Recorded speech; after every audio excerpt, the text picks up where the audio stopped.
El aroma del arroz llenaba la cocina. Noemí removía con cuidado, con la cuchara de madera como siempre hacía.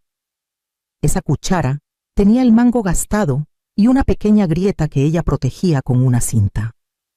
Era una tontería, pero le tenía cariño. A su lado, el horno emitía un calor seco. Las papas ya estaban casi listas. Olivia quería papas doradas y Noemí, aunque le dolía la espalda, las había preparado con romero.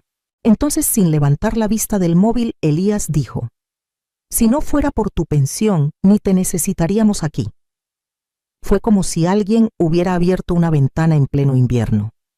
La frase cruzó la cocina y se instaló en el pecho de Noemí, con una frialdad que dolía más que cualquier bofetada.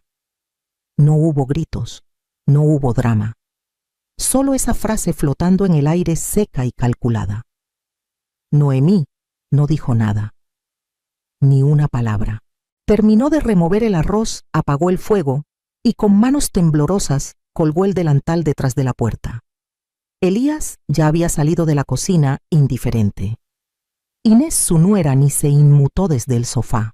Olivia no estaba, y por suerte pensó Noemí, porque si su nieta hubiera escuchado eso. Caminó hasta el lavadero, abrió el grifo, se mojó la cara. El agua estaba fría y le recorrió la nuca como una bofetada suave. Se miró en el espejo pequeño ese que colgaba torcido desde que Inés lo movió limpiando. Su rostro se veía más viejo que ayer, más cansado. Esa noche no durmió. Dio vueltas en la cama que una vez compartió con Julián, su esposo, ahora solo suya, pero cada vez más ajena. Escuchó el zumbido del ventilador y el leve crujido de las paredes viejas. Apretó los puños sobre el estómago. Quiso llorar, pero no pudo. Ya no tenía lágrimas. Recordó cuando Elías era pequeño y se le trepaba encima para dormirse. Recordó sus manitos tibias en las mejillas, sus promesas de no irse nunca. Y ahora era una molestia que respiraba y pagaba las cuentas. No valgo más que mi pensión. Eso le retumbó toda la noche. Y mientras el cielo comenzaba a aclararse con el primer canto de los pájaros del barrio Noemí, se levantó sin hacer ruido. Encendió la luz suave del velador, sacó su libreta vieja del cajón y escribió una frase. Tal vez no soy necesaria para ellos, pero aún puedo ser importante para mí. Cuando Julián murió, el silencio se volvió un huésped incómodo en la casa. Noemí intentó llenarlo con rutinas: regar las plantas, limpiar las cortinas, cocinar para uno, como si fuera para dos. Pero por más que intentara distraerse, cada habitación le recordaba que ya no estaba él. Fue Elías quien la llamó una tarde de enero. Su voz sonaba distinta, desgastada. «Mamá, ¿podemos hablar?» Inés había perdido el trabajo. La renta del piso donde vivían se les hacía imposible. Olivia, de 7 años, estaba confundida y nerviosa por los cambios. Noemí no dudó. Les dijo que sí antes de que su hijo terminara la frase. Preparó la habitación de invitados con sábanas nuevas. Compró una lámpara de noche con forma de luna para Olivia. Cocinó lentejas, las favoritas de Elías. Cuando llegaron con las maletas, Noemí sintió algo que no había sentido en meses: compañía. Durante los primeros meses todo pareció bien. Olivia llenaba la casa de risas. Elías ayudaba con las compras. Inés, aunque distante, mantenía las cosas en orden. Noemí se sentía útil, necesaria, viva. Pero con el tiempo los gestos fueron cambiando. Primero fue la televisión. Inés decía que necesitaba concentrarse y le pedía a Noemí que bajara el volumen. Luego, la cocina, que no usara tanto ajo, que no encendiera el horno si no era para todos. Después fue el baño, que no dejara sus cremas a la vista. Un día, Noemí llegó a poner la mesa y vio que su silla ya no estaba. «¿Dónde está mi silla?», preguntó en voz baja. «Ay, suegra, la guardé para tener más espacio». «Olivia necesita más movilidad», dijo Inés sin levantar la vista del móvil. Nadie la contradijo. Nadie le devolvió la silla. Esa noche comió en la cocina sola frente al fregadero. Y aunque las paredes seguían siendo las mismas y las fotos seguían colgadas algo en ella, entendió que su lugar ya no existía. Ya no era su casa. era una casa donde vivía, sin espacio, sin voz, sin nombre. Y por primera vez la costumbre de cuidar comenzó a sentirse como una cadena que ya no sostenía a nadie. Solo la estaba hundiendo. Era casi medianoche cuando Noemí se levantó de la cama. No tenía sueño, pero tampoco quería seguir dando vueltas en la oscuridad. Buscaba su libreta de recetas, la de tapas rojas, con manchas de aceite en las primeras páginas, porque necesitaba anotar algo. Lo que fuera. Una lista, un recuerdo, una frase. Abrió el cajón del armario donde guardaba papeles viejos. Lo había revisado 1000 veces, pero esa noche sus manos fueron directo al fondo. Entre facturas, cartas dobladas y fotos amarillentas, encontró un sobre beige grueso con su nombre escrito en la letra clara de Julián. Se sentó al borde de la cama. Lo sostuvo entre las manos como si ardiera. Lo había olvidado, o quizás lo había evitado. Lo abrió con cuidado. Dentro estaba el testamento notarial. Julián lo había preparado el año anterior a enfermarse, cuando aún estaba lúcido. Había dejado constancia de que la casa adquirida antes del matrimonio era y seguiría siendo suya, pero que al fallecer pasaría directamente a Noemí. No a Elías, no a nadie más. Y no solo eso, también había una copia de una carta del banco, una cuenta a plazo fijo creada con dinero que Julián había heredado de su madre. Para cuando ya no esté, decía el encabezado, para que tengas algo solo tuyo. Noemí se quedó inmóvil. El corazón le latía con fuerza, no por la propiedad, no por el dinero, sino por el hecho de que alguien en algún momento había pensado en ella, había querido protegerla, asegurarle un lugar, un futuro, un refugio. Cerró los ojos. Julián nunca fue de hablar mucho, pero sus gestos siempre fueron claros. Ese sobre olvidado en un cajón era la prueba de que ella no estaba tan sola como pensaba, que su valor no terminaba con su pensión, que aún tenía un as bajo la manga. Y por primera vez en mucho tiempo sintió que no todo estaba perdido, que tal vez aún quedaba algo por recuperar. A la mañana siguiente Noemí se levantó temprano. Se preparó un café fuerte, se puso su vestido de lino azul y un pañuelo floreado que Julián le había regalado un verano en Denia. No avisó a nadie. Salió de casa como si fuera al mercado, pero sus pasos la llevaron por otro camino. Caminó 3 calles, giró en una esquina conocida y se detuvo frente a un local con ventanales amplios y cortinas de encaje. En la entrada un cartel decía Café Clara, hogar para las almas cansadas. Sonrió sin darse cuenta. Entró y el aroma a canela y café recién molido la envolvió como un abrazo. Noemí, la voz, la sacó del ensueño. Clara, con el cabello canoso recogido en un moño desordenado y un delantal lleno de migas, la miraba con los ojos brillantes. Se abrazaron con fuerza, como si el tiempo no hubiese pasado. Se sentaron en una mesa cerca de la ventana. Noemí apenas probó el café. Las palabras salieron despacio entre pausas y nudos en la garganta. Le contó sobre Julián, sobre Elías, sobre Inés, sobre la silla que desapareció y el sobre que apareció. Clara no la interrumpió, solo la miraba con una mezcla de rabia contenida y ternura. Te hicieron invisible, Noé, pero vos nunca dejaste de existir. Noemí bajó la vista. Le temblaban las manos. No sé qué hacer. No quiero venganza, pero tampoco quiero seguir así. Clara asintió despacio. Tengo una amiga que podría ayudarte. Se llama Teresa. Es abogada jubilada, pero sigue asesorando a mujeres como tú. No cobra. Solo pide que la escuches con honestidad. Noemí dudó unos segundos. Sentía miedo, culpa, incertidumbre. Pero también una chispa. ¿Tú crees que tenga sentido? Noemí le tomó la mano con fuerza. Lo que no tiene sentido es vivir como si ya no tuvieras derecho a nada. Esa frase se le quedó en el pecho todo el día. Y por primera vez, más que hablar, Noemí sintió el alivio de haber sido al fin escuchada. Teresa la recibió en un pequeño despacho improvisado en su casa, con estantes llenos de libros jurídicos, plantas en las esquinas y una lámpara antigua que parpadeaba ligeramente. Noemí se sentó en silencio con el sobre de Julián en el bolso y el corazón latiéndole en las sienes. Teresa no era como las abogadas que había imaginado. No vestía traje ni hablaba en tono imponente. Llevaba un suéter de lana gruesa y un pañuelo liso atado al cuello. Su mirada era directa, sin juicio, sin apuro. Clara me contó algo, dijo, pero prefiero oírlo de vos. Noemí comenzó a hablar. Más que contar, descargó años, de silencios, de pequeñas humillaciones, de gritos, disfrazados de órdenes y miradas que la deshacían. Mostró el testamento, la carta del banco, habló de la silla que le quitaron del lavadero de Olivia. Cuando terminó, Teresa asintió con lentitud.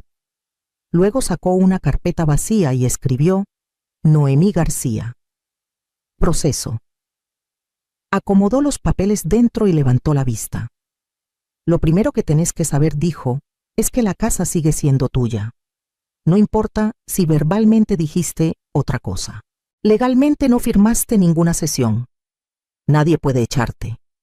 Noemí exhaló como si no hubiera respirado en años. Y segundo, continuó Teresa, si podemos demostrar un patrón de abuso emocional, podrías conseguir medidas judiciales a tu favor. Pero no te voy a mentir, necesitarás pruebas. ¿Qué tipo de pruebas? Testigos, registros escritos, cualquier evidencia de maltrato, de aislamiento, de uso indebido de tus recursos. Quiero que empieces un cuaderno. Todo lo que te digan, lo que veas, lo que te hagan sentir. Fechas, palabras, gestos. Todo. Noemí tragó saliva. Tenía miedo, pero también otra cosa.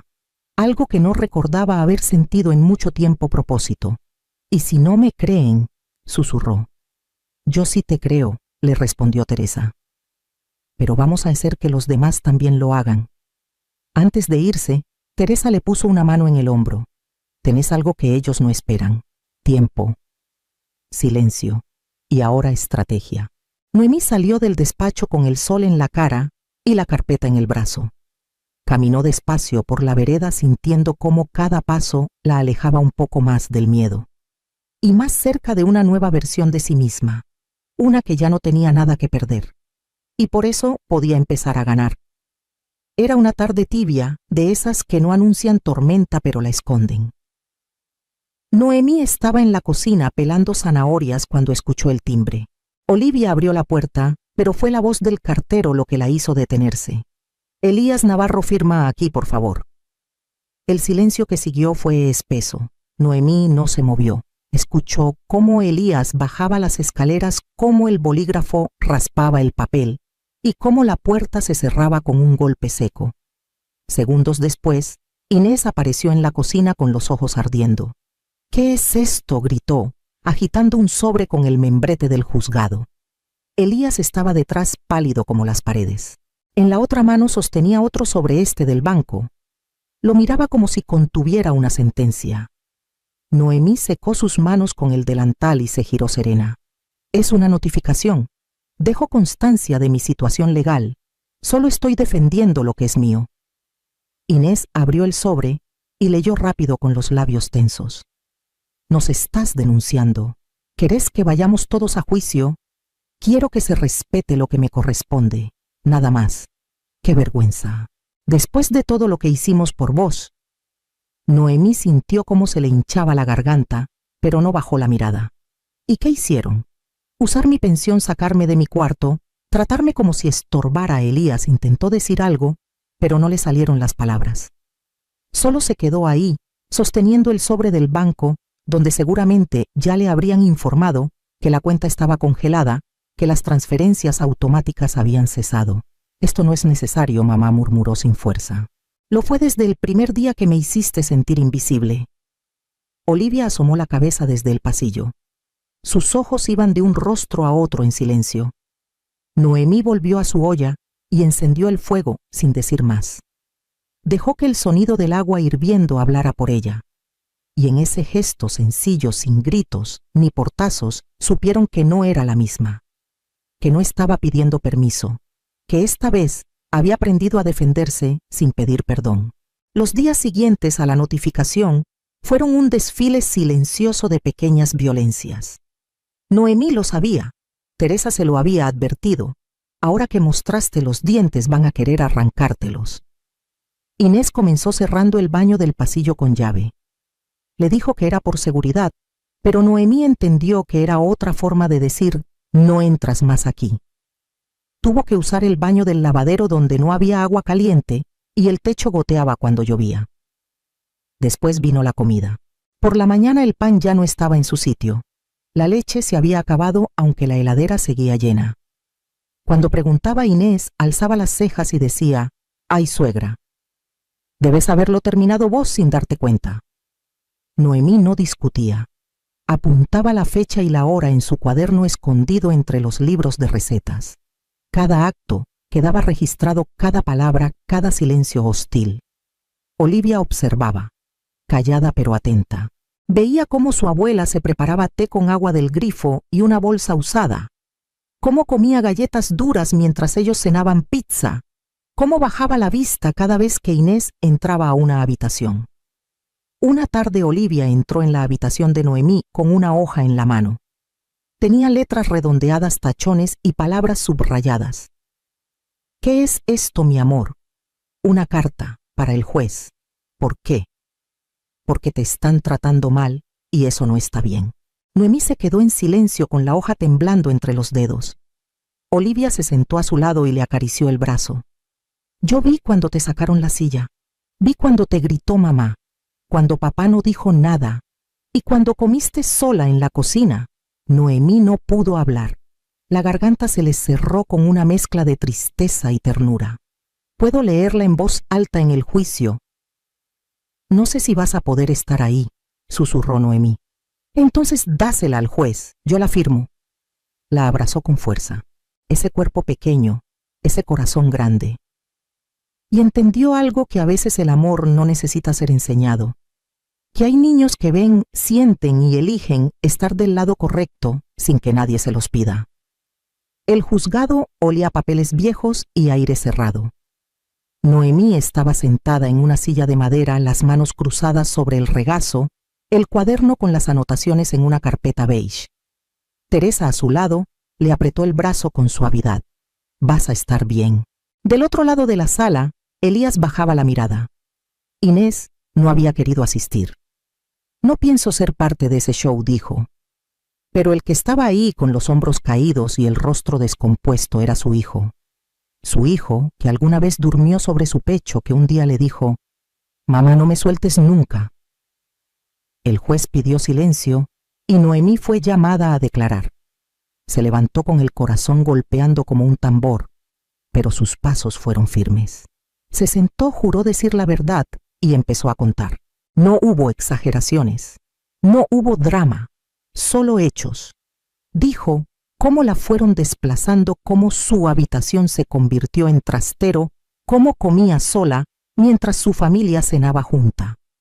Mostró las páginas con fechas, frases, episodios. Y luego sacó la hoja de Olivia. Teresa la entregó al juez. Él la leyó en voz alta. «Mi abuela es buena. Ella me cuidó cuando estaba enferma y me hizo chocolate aunque tenía fiebre. Vi cuando mamá le gritó. Vi cuando no le dejaron sentarse. Eso no es justo. Ella no merece eso. Yo la quiero y quiero que la respeten». Olivia Navarro, 9 años. La sala quedó en silencio. El juez apartó la hoja con delicadeza, como si pesara más que un expediente entero. Luego miró a Elías. «¿Desea decir algo?» Elías se levantó lentamente. Su voz apenas era un hilo. «No tengo excusas, solo... lo siento. Fallé como hijo, como hombre. Me callé cuando debía hablar. Permití cosas que no debí permitir». El juez lo observó un momento largo, luego bajó la vista a los documentos y dictó sentencia.